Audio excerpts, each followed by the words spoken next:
सोलापूर महापालिका निवडणूक जी आहे ती काही दिवसांपूर्वी पार पडलेली होती। त्यानंतर आज महापौर पदासाठीचं आरक्षण सोडत जे आहे ते देखील पार पडलेलं आहे आणि सोलापूरमध्ये आरक्षण जे आहे ते जाहीर झालेलं आहे। महापौर पदासाठी हे आरक्षण जे आहे ते जाहीर झाले आणि त्यामध्ये खुल्या प्रवर्गासाठी हे आरक्षण जे आहे ते जाहीर झालेलं आहे। त्यामुळे निश्चितपणे सोलापूर महापालिकेवरती महापौर म्हणून कोण बसणार याकडे आता सर्वांच्याच नजरा ज्या आहेत त्या लागलेल्या आहेत। मात्र तत्पूर्वी आपण पाहतो या ठिकाणी महापालिकेचे कर्मचारी जे आहेत ते सोलापुरातील जे महापालिकेचं सर्वसाधारण सभेचं सभागृह आहे ते या ठिकाणी त्याची डागडुजी आणि दुरुस्ती जी आहे ते सुरू असल्याचं आपल्याला पाहायला मिळतं। आपण पाहतो या ठिकाणी खरं तर महापालिकेचे कर्मचारी या ठिकाणचे साऊंड्स असतील, या ठिकाणचे कुशन्स असतील, त्याचबरोबरीनं महापौर पदाची जी खुर्ची आहे ह्या खुर्चीची देखील डागडुजी जी आहे या ठिकाणी करण्यात आलेली आहे।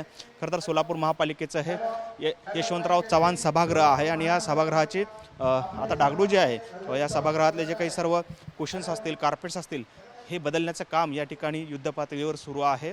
आणि एकंदरीतच आपण पाहिलं तर भारतीय जनता पक्षाने 102 पैकी 87 जागा ज्या आहेत त्या एक हाती निवडून आणलेल्या आहेत। त्यामुळे भाजपचा महापौर जो आहे तो कोण होणार याकडे सर्वांचं लक्ष लागलेलं आहे। आणि यामध्ये प्रामुख्याने महापौर पदासाठी प्रामुख्याने 3 नावं जी आहेत ती चर्चेत आहेत।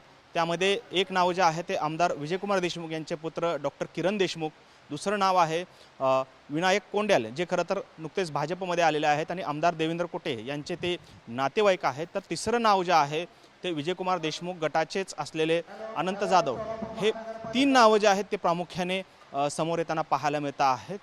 अनंत जाधव हे गेल्या अनेक वर्षांपासून भाजपशी एकनिष्ठ असलेले नाव आहे। त्यामुळे एकंदरीतच ही महापौर पदाची खुर्ची जी आहे या महापौर पदाच्या खुर्चीवरती नक्की आता कोण विराजमान होणार याकडे संपूर्ण सोलापूरकरांचं लक्ष जे आहे ते लागलेलं आहे। त्यामुळे एकंदरीतच 102 पैकी 87 जागा भाजपने जिंकल्यानंतर या ठिकाणी आपलं वर्चस्व जे आहे ते एक हाती राखलेलं आहे आणि त्यामुळेच आता नक्की कोणाची संधी जी आहे, कोणाला संधी जी आहे महापौर पदासाठीची मिळते याकडे देखील संपूर्ण सोलापूरचं लक्ष लागलेलं आपल्याला पाहायला मिळतं आहे।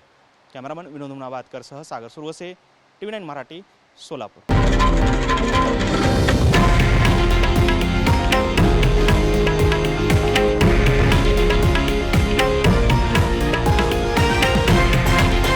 हे आहे देशातील नंबर 1 न्यूज नेटवर्क आणि आपण पाहत आहात TV9 मराठी, एकमेव।